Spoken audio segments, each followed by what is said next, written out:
Hello, ITC, and welcome to Tech News. Have you ever experienced a morning rush? For students at ITC, it's an everyday reality.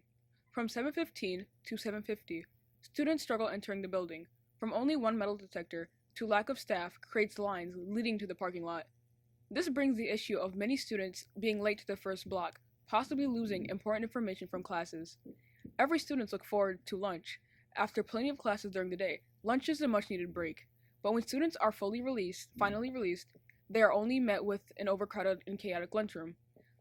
The poorly organized cafeteria has become a problem since the start of school. Once lunch hour hits, the cafeteria comes alive. Most of the tables are filled within minutes, leaving some people with no place to sit.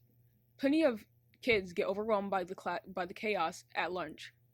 Students are not getting their lunches fast enough, with some getting their lunch at the end of the period.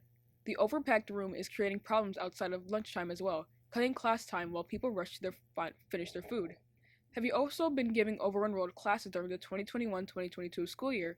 Many have faced this issue, and it seems like the confusion isn't stopping anytime soon.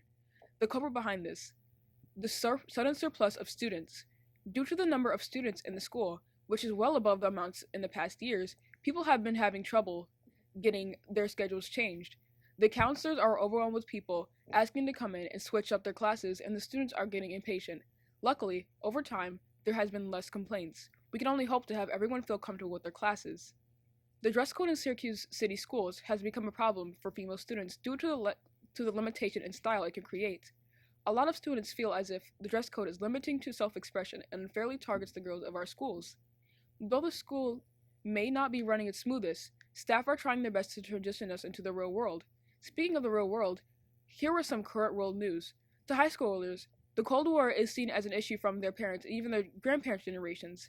But now, we are seeing its effects today. In August 2021, the Taliban took control of Afghanistan's capital of Kabul, causing panic that spread to many nations. The Taliban origins can be traced back to the Cold War era. Now we witness the Taliban take over Afghanistan. We are forced to see the roots of history that are being spread into our current world. But what about here in Syracuse, New York?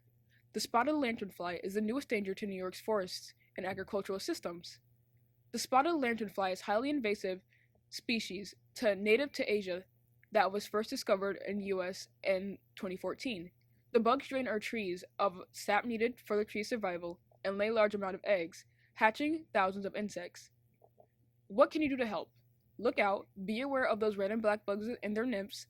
Watch out for egg masses on trees, furniture, and houses around your community and kill them if possible. If you see something you believe to be a spotted lanternfly, nymph or eggs, take a picture and email to spottedlanternfly@agricultureny.gov. And lastly, your coronavirus update. Earlier last week, a judge ruled that no healthcare workers within the state of New York are required to be vaccinated. This change came from several different health professionals coming together and suing the state, claiming that the mandate imposed on their constitutional rights in the New York State human rights law.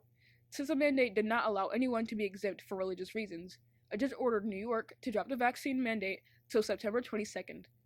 As of September 13th, there has been 106 new COVID cases and 2 COVID-related deaths in Onondaga County. Some of the main causes have been traveling and not practicing safety, like for example, not wearing a mask, not socially distancing. 44.7% not vaccinated, 47.1% fully vaccinated, 3.3% partially vaccinated, and 4.8% are unknown. This is all the current news in Onondaga County. Thank you for listening to this Tech News broadcast.